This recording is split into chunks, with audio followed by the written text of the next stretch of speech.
कधीच नाही चुकणार तुमचे फेवरेट टीव्ही शोज झी5 सोबत, तेही एकदम फ्री। तुम्ही इथे 10 मिनिटं थांबणार असाल ना? नाही म्हणजे यांची ना 2 औषधं आणायची होती.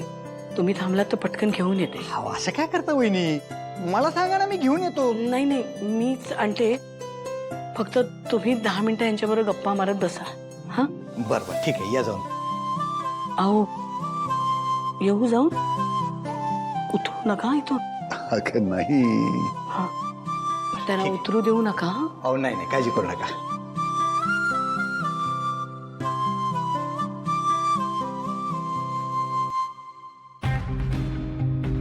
श्रीनिवास, नक्की बरा आहेस ना बाबा? अरे पण हे अपघात झाला कसा? सुमो, त्या दिवशी मला त्या इन्क्वायरी ऑफिसरनी बोलावलं. आपल्या ऑफिसमध्ये खूप मोठा फ्रॉड झालाय. तुमचे मॅनेजरही काही करू शकणार नाही. मला वरून ऑर्डर्स आलेत, तुमच्यावर कारवाई ही होणारच.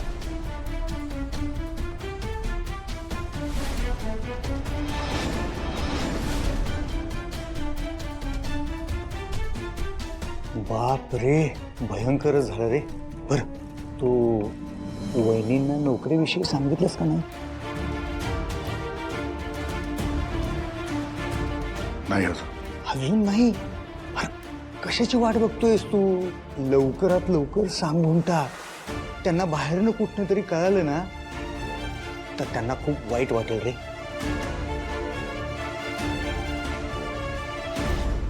सोमो, तू म्हणतोयस ते पटतंय रे मला, पण जेव्हा जेव्हा मी ठरवतो ना की लक्ष्मीला सगळं सांगून टाकायचं आणि ती जेव्हा समोर येते तेव्हा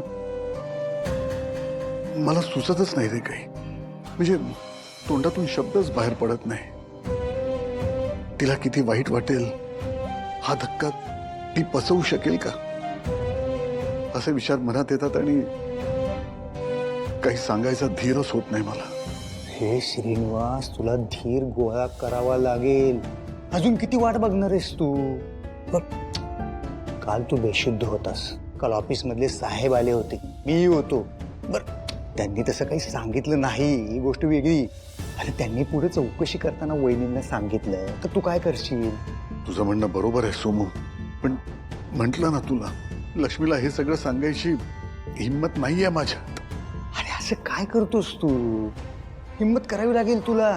तुझी नोकरी गेली, तुझा पगार बंद झालाय. आता पुढे संसार करताना लक्ष्मी वहिनींना कळणारच नाही. मग त्यावेळेस त्यांना किती वाईट वाटेल सांग बरं.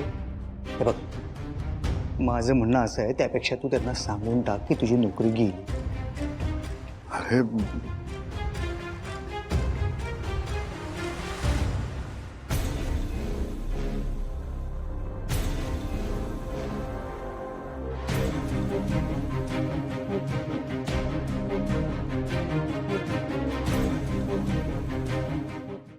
झी5 ॲप डाउनलोड करा आणि पहा सर्व एपिसोड्स एकदम फ्री।